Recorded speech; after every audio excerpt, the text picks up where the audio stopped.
to the NXT Podcast, your home for weekly NXT reviews and insight. The beautiful part of NXT is that when one dream ends, another dream begins. Find all of your NXT news, recaps, and analysis right here. So with that being said, we only have one question for you. Are you ready? We thought so. Let's get the show started right now. All right, everyone. This is Memphis Mark coming to you from Mullet Manor, and we've got the review for 7/23 for NXT. And man, they start off with Trick showing up in a beautiful Mercedes and gets out and storms into the training facility, but he forgets to close the door. And you might make it look a little better if you got out and closed the door and looked like that was your car. But anyway, lessons to be learned on down the road. But they go in and Trick goes straight to the ring, and he's up in there just complaining about Mr. Ethan Page. All ego. And saying that he wants his belt back. And before he went out to the ring, Cedric Alexander and Mr. Adonis, Ashante, tried to talk to him, and of course he goes on out there, and then Ashante tells Cedric that, he just won't listen. And so Trick goes out to the ring and does his thing, and here comes Cedric Alexander and Adonis. And apparently Cedric feels a little disrespected. There's some words, and then a match or challenge is thrown out there, Shante says that that he dropped the ball. So we'll see how that goes in a match, and Ashante's got to try to whoop on Trick, and Trick whoops Ashante. So we see where that one's going, faux show. All right, and then they go from there. They've got Josh Briggs walking to the ring, and, he's doing his little, biker kind of looker walk to there, and all of a sudden, Brooks Jensen just jumps him and whoops him to the ring. And then they proceed to have a no DQ match. A little revenge, little brother trying to get back at big brother. And the match, I really was a little down on it. But last night after that, I watched a couple more matches, older matches, different type things. I saw with the Funks and the Von Erichs having a couple little things where you had the Briscoes, having a couple matches.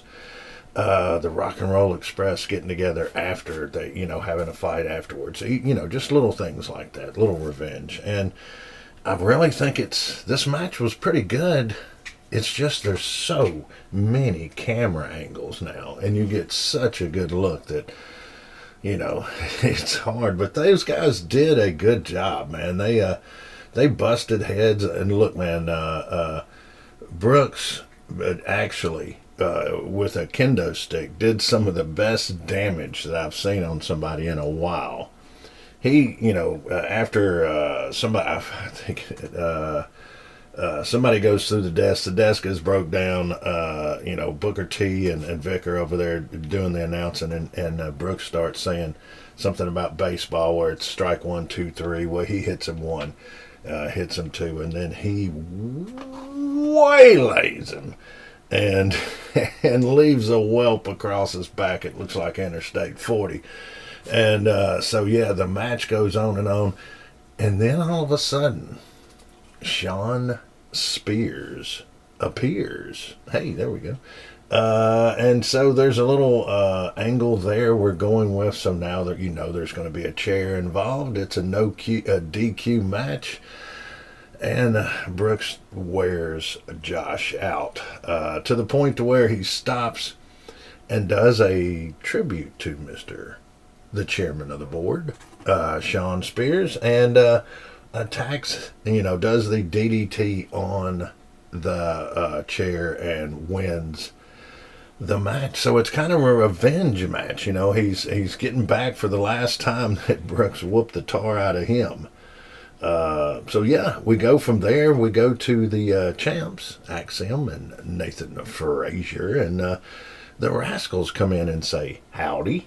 And they do their little, I don't know what the Rascals are doing, but they do their little thing, and it appears that we're going to have a 6-man tag match now.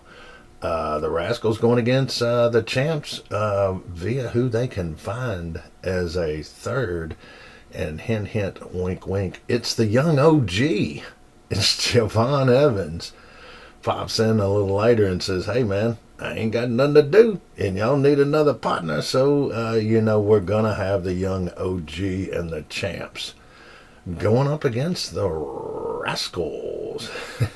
I'm still getting used to that. But, hey, the fans love these guys, all right? So, hey, who am I to say?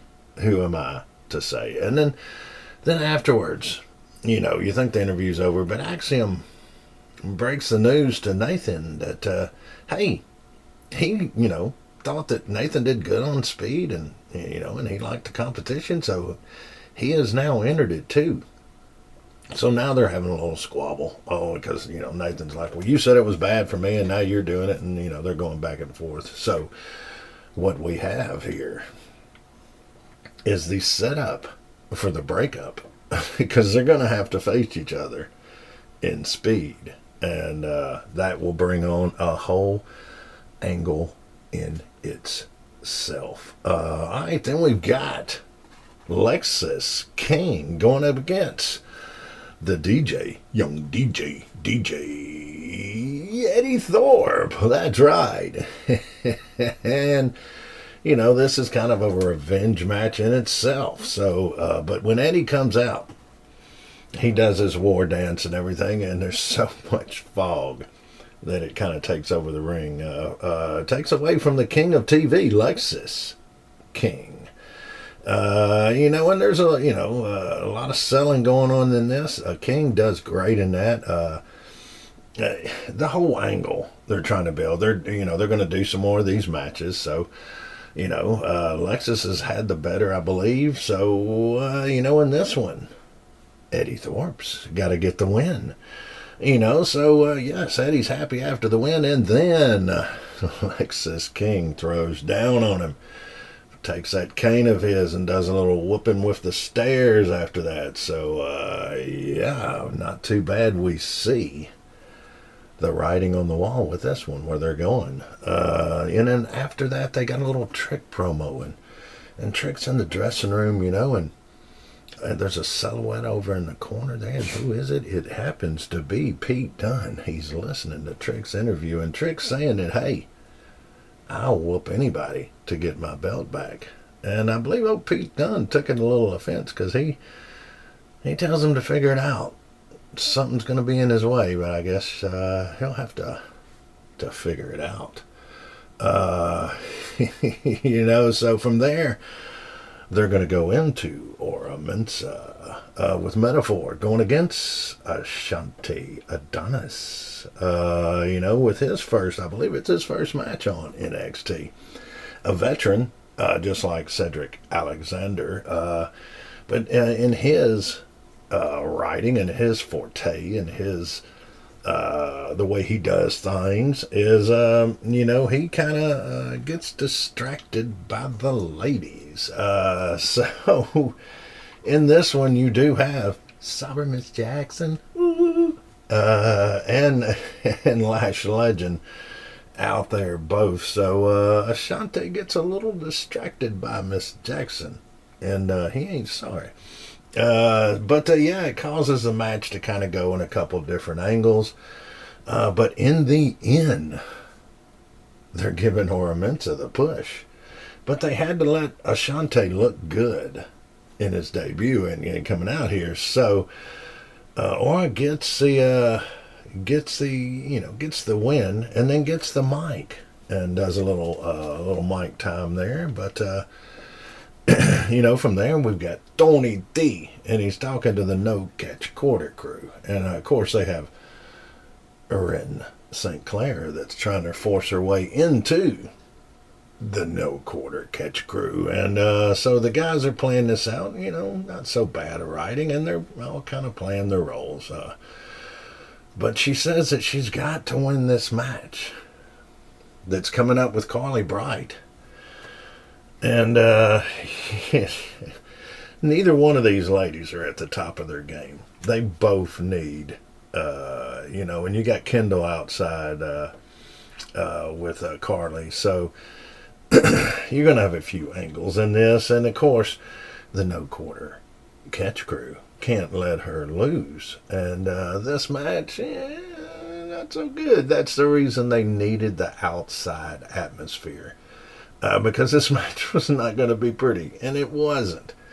But the outside antics, kind of add to it, get you through the match. And, of course, No Quarter's going to pull off a little something at the end when Dempsey puts a little weight on Ren and keeps her from being able to be kicked out in a pin. And then we're in. Ren wins. So, Dempsey helps with the win, and there you go. And then we got a Hank and Tank. We got a Hank and Tank sighting.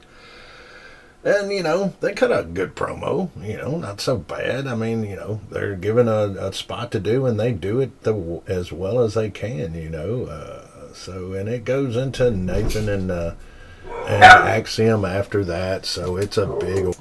Wow, that is the first time I've had a delivery while doing a show, and my animals just went berserk. We will go back. That's the deal with doing a rescue. We've got 6 dogs inside, 2 dogs outside, and 5 cats. Hey! So, when they get going, it can get a little loud. But back to the match. The match, no good. Dempsey helps her win. Bam, that was the way that was going. Let's see. That really threw me off. Then we had the Hank and Tank. Then, we have Chase U doing a promo. And what they're doing is Thea's doing a big time interview, which Roxanne will later be really ticked off about. But, they're all getting ready to watch Thea do this interview. And then Ridge shows up, and he's redesigned Chase U's logo and the shirts, and you would think that would be a problem, but no. And then Thea does her interview and talks about the title match, and it's okay. They got a little something going there, but from there we've got Trick going against, and Trick's gonna whoop that Trick.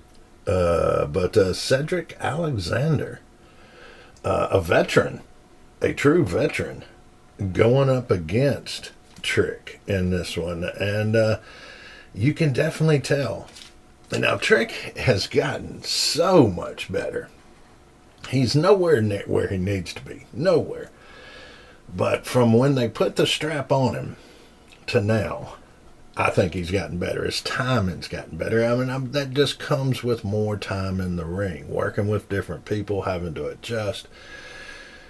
And Cedric, for a little while there, Cedric's kind of schooling him, but then Trick gets to do his moves, get his offense going, and Trick sells, pretty good in here. But he's so much bigger. That's where Cedric's got to use his speed and his IQ in the ring, and which he does. But at one point in time, Cedric puts Trick in the corner and tries to give him one of those loud slaps across the chest. And it is like silence. It's like silence. Then he does it again, and it's like silence. And then Trick pulls him around, and they take over like that. But this, for a while, this was kind of like a training match. But in the end, you know who's going to take the win. and Cedric took it to him. So pretty good match. Pretty good match. Can't really say anything bad. But afterwards, Mr. Pete Dunne jumps him. Doesn't, stomp on his fingers bad or nothing like that, but jumps him and tells him, now he's figured it out. Pete Dunne is coming for him. So that will be the match, I'm sure, next week. It will be Pete Dunne, I'm sure, against Trick Williams. Whoop that Trick. But we will see. And then they got a little thing they do with Stevie and Mr. Stone, kind of comical, kind of, it is what it is. And they're doing it with Ethan Page, and they're out in front of Ava's office, and so fortunately Ava doesn't come. She doesn't appear. So and they do a little thing after that. They assure Ethan Page that they will, let her know that he needs to talk to her. But after that, they've got Sol Ruka and Carmen Petrovich over, kind of chilling, watching the video games, talking about JC Jane and them, and then how they're ready for this, their chance at the straps. And then Lash and Miss Jackson. Sorry, Miss Jackson. So they come out and say that they're up for the belts, and there's some words, and so where that's going to lead to a match, folks. But when they go into the match, Sol and Carmen are really good, and Miss Jackson, sorry, well, she ain't quite there yet, but she's good. But Lash, they haven't unleashed the giant yet in the women's division. She played in the WNBA. Let's face it, she's tall. And she's good. She sells. She lets these little girls, she makes these guys look good. Several times I've seen it. So she needs a chance to show that beast, that freaking, I'll rip your freaking... And they let her, for just a moment, to win this match. They unleashed the beast in Miss Lash Legend, and she knocked a girl upside the head and does a pin and gets the win. And then, then gets up to the mic. The ladies get up to the mic, and, they're ready for the champs. And they make a challenge. And, of course, a little later, through some tweets, through Vic and Booker T, the champs accept. And so that is an upcoming match. Then they do a real odd... It starts making me wonder about HBK. They put him on the TV. And Trick comes down there and they have a few words. And then Roxanne comes down and she's mad about that interview I mentioned earlier. But HBK just looked a little befuddled. Looked a little... It just wasn't HBK. Why put him on there unless you give him some lines or let him ad-lib a little bit or do something? Nothing. I don't know. Odd little promo. But then, I've been saying, they're going to do this push because they believe in Joe Hendry. And they give him a heck of a promo spot here, a little longer than most, and let him just go to town talking about himself, which he does very well. And so they're building Joe Hendry up. And of course, the Gallus boys, they don't like it. And then, of course, somebody left a bunch of autographed Joe Hendry promotional paperware on their windshield in the parking lot, which leads the Coffee Brothers, especially, well, all of them, the Gallus boys, a little upset, a little mad at their Scottish counterpart, so we'll see, because apparently NXT believes in Joe Hendry. So we'll see where they take it from here, folks. Then they got another promo with Ethan Page, and still no Ava outside the office, but a referee is there. And the referee, he takes the ref to the ring, does a typical ego Ethan Page type of thing where he's not bothered, but he's bothered. And, they play that out. And then, of course, with the ref there, everything's set up. You know what's going to happen. Aura jumps in. The ref does a pin. It doesn't count. Here we go. Just a bruised ego for Mr. All Ego. And then, you got Tony D. Tony D does the no quarter catch crew, hey, I'm going to give somebody in your faction a chance at this Heritage Cup. But it's going to be the Olympian. The Olympics are coming up. What better time to have an Olympian on your TV for some ratings? So Tavon is going to get his chance against Tony D for the Heritage Cup title, or the Heritage Cup, I guess you just say. That's all you can say. But then we're going to have our main event.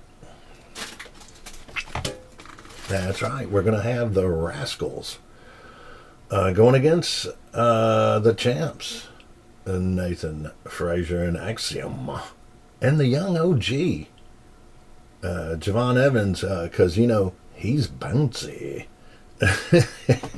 And, this match is what you would expect. You got a lot of smaller guys flying around, and I got to say, in this one, the young OG is the big man in this match. He is the tallest, and not very many times he is the biggest in especially a 6-man tag. But he's flying around and jumping in everywhere. You know why?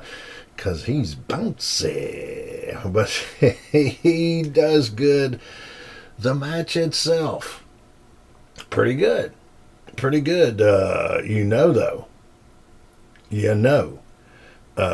They've got to give the Rascals a push. They're the new guys. They just brought on this crew to go beside Wesley and get the band back together. So, and they've got to make it look good. They can't let the champs look bad. But they're already building up something in speed with the champs going to have a problem later on down the road. And in this particular match, well, Axiom gets pinned. And in this match several times, this is the bad thing about having all those mics and being so. I heard the ref telling, especially Nathan and Axiom, slow down, take your time. Because these guys fly. But, yes, Axiom gets pinned, and the Rascals get the win. And, we thought it'd be over. We're going to go the whole show without seeing the almighty, the all-knowing Ava. But no, they went off the show with her. So they're doing a little spot with her and Ethan Page, and Ethan's saying, hey, look, I'm tired of this crap. I need it over with Aura. So what do I got to do? I'll put the title up. Whatever I got to do. This needs to end. And for once in her lifetime, Ava says something right. Says, okay, we'll get it done, whatever, and going to give them a match. So, and that is how they end NXT for 7/23. And, they're getting ready to go to the Sci-Fi Channel. So, they're going to have a big build in this. So, and also, they did give Ashante Adonis a good spot to where he gets helped into the trainer's room because he's new. He doesn't know where it's at, and he happens to pick two lovely young ladies to help guide him to the trainer's room. So yeah, good little build still on him. But yeah, they're going to have the Royal Mensa match, everything, but they're all setting up going to the Sci-Fi Channel. So this is a big jump over. We got a lot of changes coming up with the new ownership and everything going on in here. So, it will be interesting to see. Faux show. And then the one other thing that was brought up to me, and I got a lot of emails and some messages on Twitter. I don't play the video games. So it's hard for me to comment on when you ask me about the video games. But I will. I've got some friends that do play, and I'm going to go over and check it out. And I've seen some of the graphics. Yes, I know it's really, really good. But the question I've been hitting most about, because yes, I do listen to Pat McAfee, have before he got on wrestling.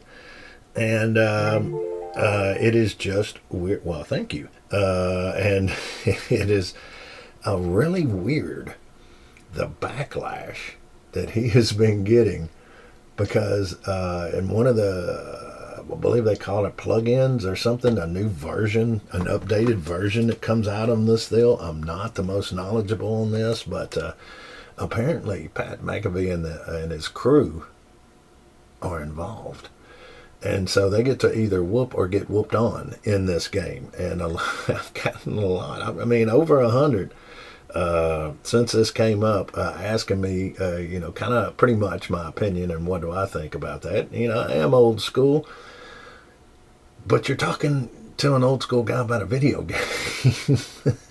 So I don't have quite the knowledge or the opinion on that. I like Pat. I think it's funny that they're getting to go in there and look. Pat's gotten stunned by Stone Cold. He brings these guys up on his show, which his show is widely successful. I mean, if you're in the business field and you're going into any kind of business where you're going to law or whatever it may be, where you're negotiating contracts or negotiating a lease, or whatever it may be in your field, go and look at the ESPN deal that Pat McAfee did. That is a model that will be used in schools. The way he monetized and kept up with his name. But anyway, I don't want to get too far off course, but I was asked a question several times. And so it warranted a response. But guys, thank you. And yes, you can reach out to me, Memphis Mark OG, on Twitter. I'm on YouTube at Memphis Mark OG. Definitely check out the YouTube. It's just a bunch of dogs and stuff right now, but I got a few old wrestling stuff on there that's really cool, and some other stuff that'll be coming on. And I do have a clip of the Tupelo Concessions Brawl on there, the original taping. Just if you've never seen it, it'll tantalize you enough to go check it out on your own. So I guess that's the way we're going to end it today, folks. Yeah, I don't see anything else that we missed. So yeah, we will just end it now. You know how we do it each week. If you can, get out and lend a helping hand. And help a rescue, help a shelter, do what you can when you can, as much as you can. And as always, spay and neuter.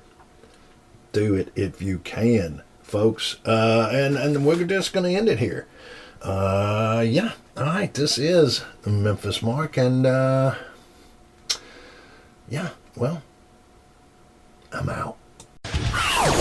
Thanks for listening to the WWE Podcast. Don't forget to subscribe on your favorite podcast app so you don't miss a show, or head to WWEpodcast.com. And for all of these shows ad-free, head over to patreon.com/WWE Podcast. Until then, we'll see you next time.